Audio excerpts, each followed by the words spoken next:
Hi everyone, my name's James Ivey. Hi Paul Drew. And we are joined by greatness. Oh. It gives me so much pleasure to welcome, well, quite frankly... Well, two forms of greatness. Yes. The Thomas and the X. And the X, yeah, the X. It's here, as we all know, it's still not finished, but I can show you where we are at. Great. And, you know, we have modeled a couple of my private collection amps. Yeah. And one of them is the Vox AC30. It's a copper panel 64 modded by a German guy who is a killer technician, and he modded my amp back in the 90s when I was still doing a lot of session work, and I was looking for the absolute sparkliest Vox AC30 sound ever. Yeah. And it's a top boost, and that's that sound here.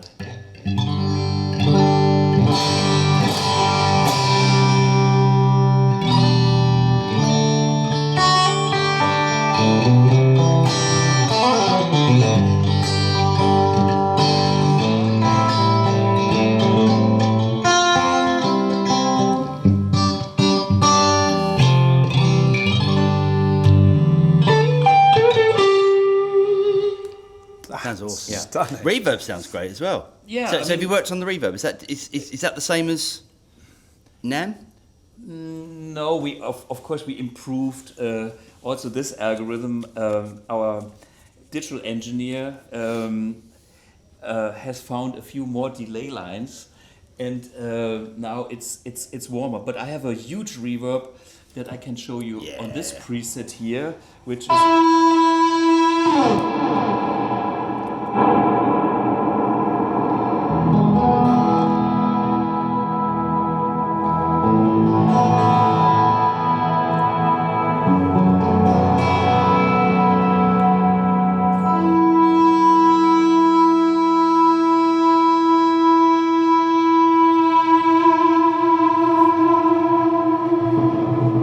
It's going.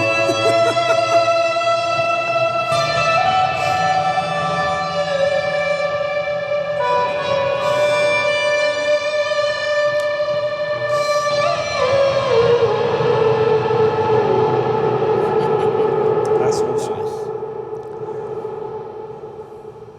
Still going.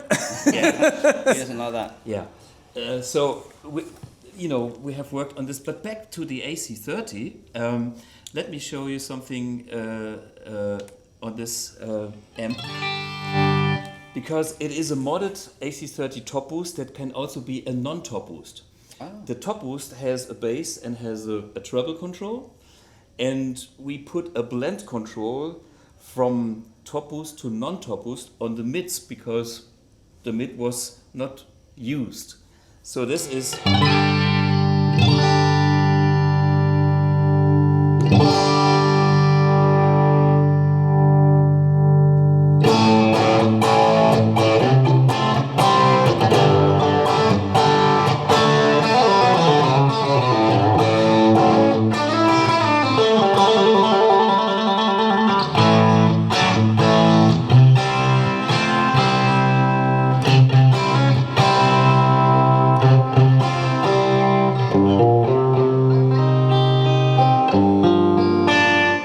So I can kind of blend between two things, which even my original amp doesn't have the option. It's a switch on my original amp. It's either the top boost circuit or the other one. But you know, once we have found little details like that, we can have those implemented in our version of my amps. But you've also found a couple of seriously unique amps, and the word Dumble springs to mind. Yep, I had the opportunity to get a 1977 Dumble in my hands, and it has been around for a couple of years. I know the owner of the amp, and it ended up at a German, actually writer for a magazine, for Guitar and Bass magazine here in Germany, and Udo Pipper is his name. He was refurbishing the amp to make it perfect. I knew the amp even before it was in Udo's hands, but he was double checking that the functionality is spot on, because the amp is now being for sale for a lousy sum of more than a six-figure number that we all cannot afford. Of course. But since it was open on the workbench, I was visiting Udo and had my measuring going on with Julian. So we spent a whole day kind of getting the DNA of the amp. We've been at Udo's, and we had Udo knowing his Dumble patient and in the house, and I had the AB switching system, and we did a snapshot with not all the settings of the tone controls at his place. He was playing it, and he was me going AB, and then he didn't know which amp he was playing. Amazing. So we achieved that level. Then we went back and worked for a whole month on all the other curves that we get from the settings of the tone controls, implemented those, and had another meeting, and we worked every day on it. And we you know, and this is the result. So what is a Dumble? With a Strat is, I have a love and hate relationship with Dumbles, because when I was younger, I had a chance to actually buy a Dumble, and I didn't like the amp at all.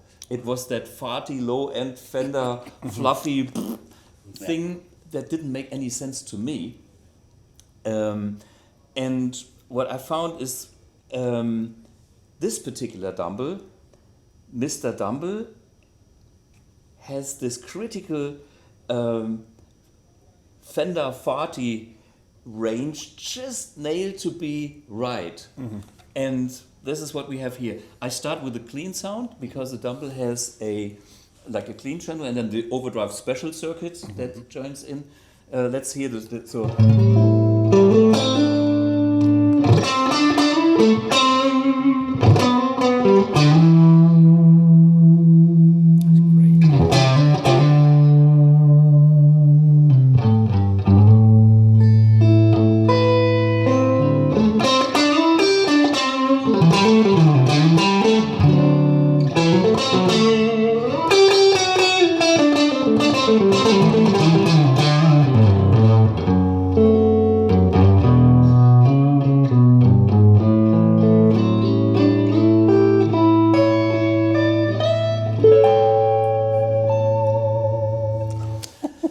Glorious.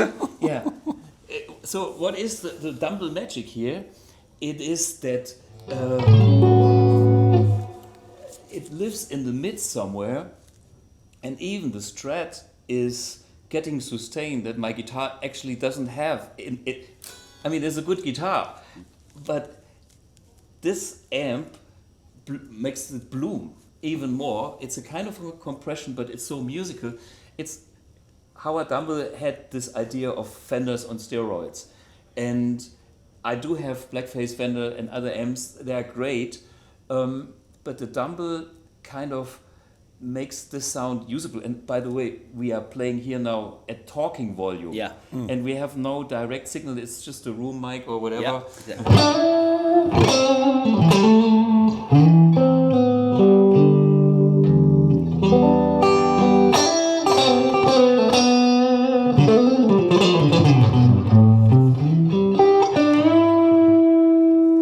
When you try, you're probably going to say the same thing. When you tried those Dumbles at NAMM, the volume in the room was so high. Oh yeah. It was almost uncontrollable. It was almost unplayable, because you were getting so much feedback from the amp.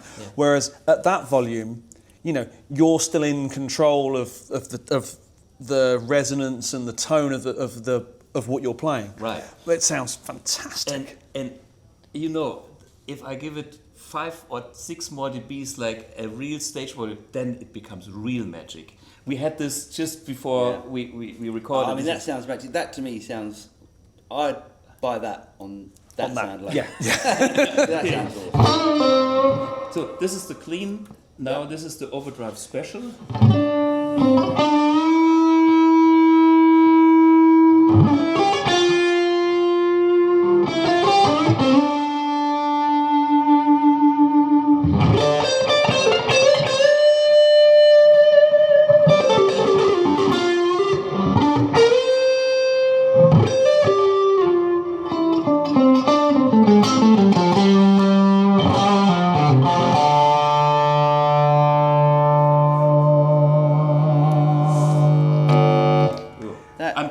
actually this is where the power supply is living in the MX. I'm the closest ever possible, which is not the ideal position for gainy amps. So maybe I turn around. That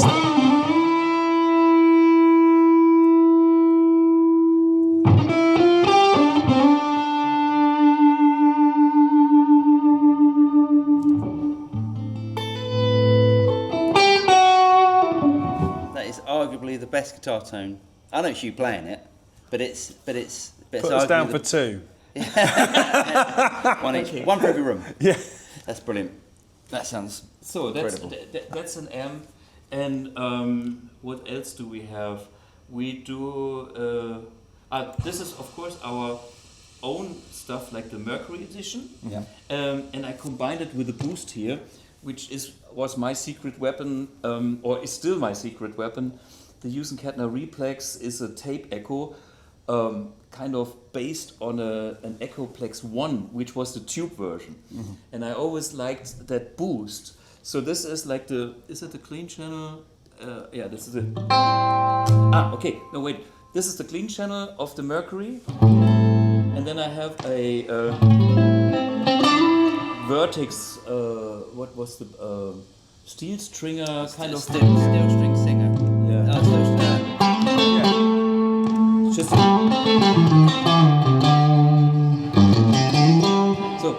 I use this for the super bright setting. I could have it slightly warmer, but the Dumble is already there. Yeah. Why should I try to, compete with the Dumble when it's already in there? So I try to get something slightly different from that side. But what I can do here, I can increase the gain and the output.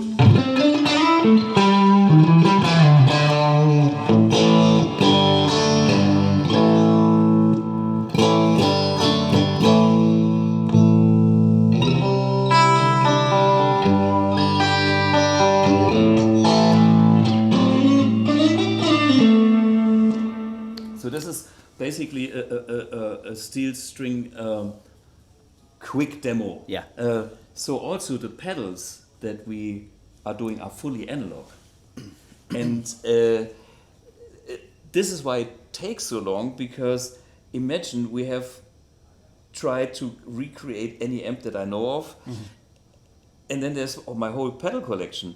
And we are talking tube screamers, we are talking SD1s, we are talking the steel stringer, the Vertex pedal, a range master. Here's a little thing. But while doing the range master, we have come up with impedance switching for the input, because a range master has a super low impedance, 20k or 18, super low. It's like and an AMP1. BluGuitar AMP1 has 2 mega ohms. Most guitar amps have 1 mega ohm.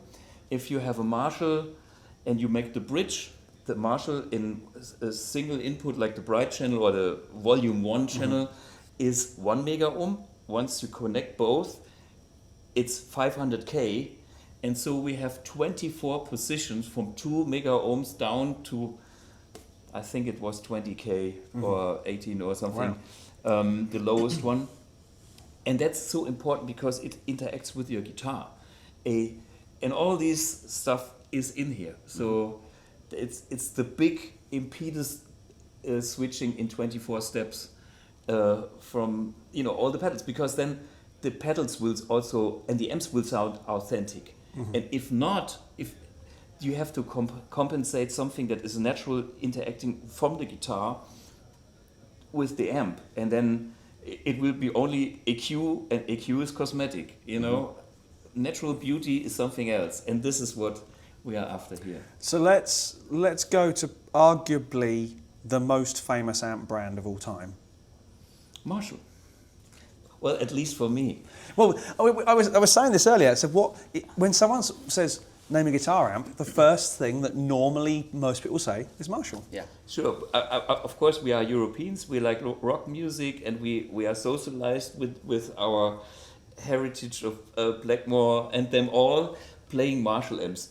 And maybe but I have still a collection of like 7 Marshalls or close to 10. I don't. Sometimes I find some, or I gave some to friends and borrow them, and then they call me, hey, I still got your Marshall, and then it's like, oh yeah, okay, yeah, maybe I would be interested to take that. But why do I have all those different Marshalls? Because they all have different tones, slightly different tones. I'm into 50 watt plexis and 100 watt plexis.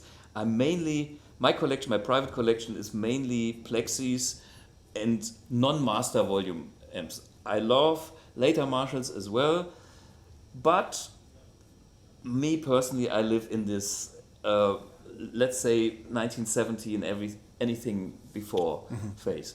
And I guess there is one. Let me see. That is a Marshall. It says in the name. Yeah. Okay. That's a 50 watt that I had for my entire life.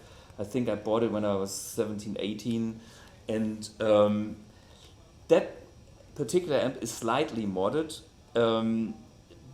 because it's my amp. And it goes back to the days when, you know, I modded this guitar and my amp, and this like.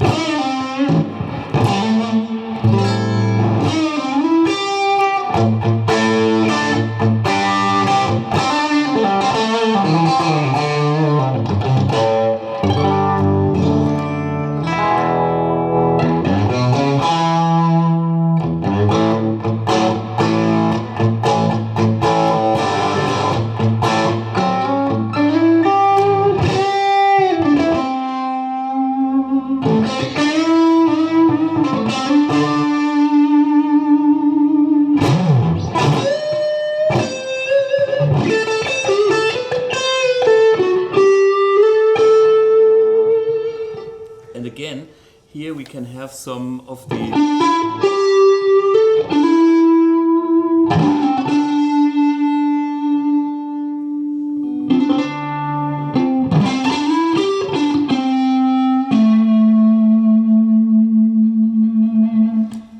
The saturation is the combination of the power amp saturation and the preamp. And that's the only way to get a Marshall authentic, a vintage Marshall. Can we try one other thing on that Marshall setting? Yeah. Because we happen to have stashed away somewhere. Where is it? Les Paul. A Les Paul style. Yeah, I give you my dirty guitar. Woohoo! So this is an SKG Les Paul. P90s. P90s. We could have proper humbuckers, but I put.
That to me is just a beautiful combination. Yeah, it always used to be a beautiful combination, and this used to be a foundation also for my Strat, but with pedals added on. So Sunday, Thomas is doing a clinic here at Guitar Summit.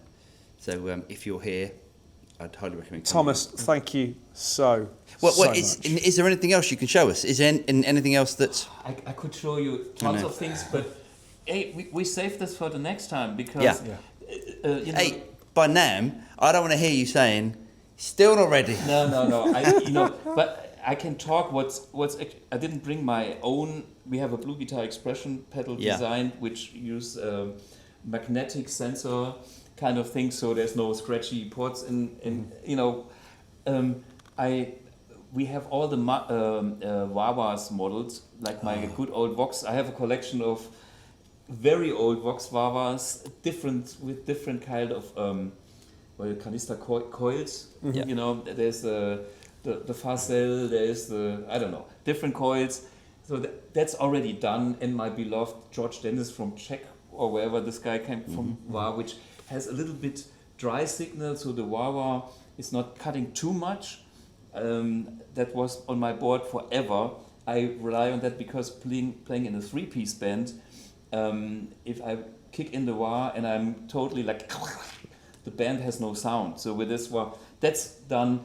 You could hear there are some boosts. I was talking about drive pedals. The Nobles, I think we've done. We saved this all for later.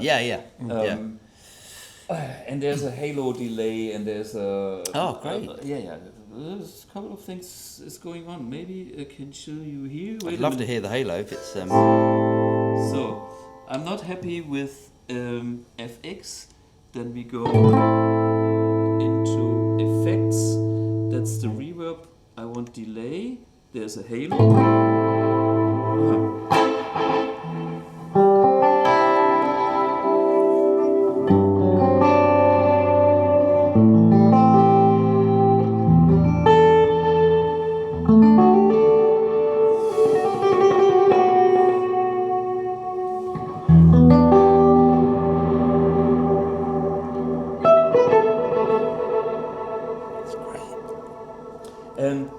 See, when we do our effects, also the reverb, it's our algorithm. We don't have stock stuff from the chip manufacturer. That's not on our level. We are lucky to work with one of the software designers who works with the chip company. So he has the very deep understanding of the chips, which is 16 core. But we have to start from scratch with our delay engine that we created, which is capable now of recreating literally any of the tape echoes or any echo. Because, I mean, what is a tape echo? It's a complex thing. It's the wobble effect.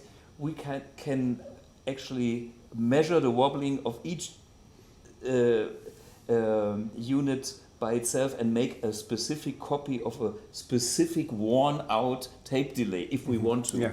It's not just a sine wave or a square wave or whatever wave form that is industry standard. No, we can use that. And this engine, this is why it takes so long, we had to program for effects. So this is going in the background. Everybody talks about amps because it's an amp. But you know, I wanted to create the full system, and all these kind of things will appear when you will see them when they're finished. I know my engine can't do it all. I can do a 2290 or whatever because this is like the most boring job for the engine. There is like no frequency loss. There is like no wobbly effect. There is, you know, just the cleanest, pristinest delay, and that's a piece of cake. But we have created a few samples to see if the engine is capable, and now we can do one after the other and then offer this as what we call it blueprints. Yeah, that's good. Very good. Can I ask as well? Yeah. Are the effects going to be editable via an app, or not yet? We have been asked that many times, and we first have to finish this thing, and you have to live with the interface.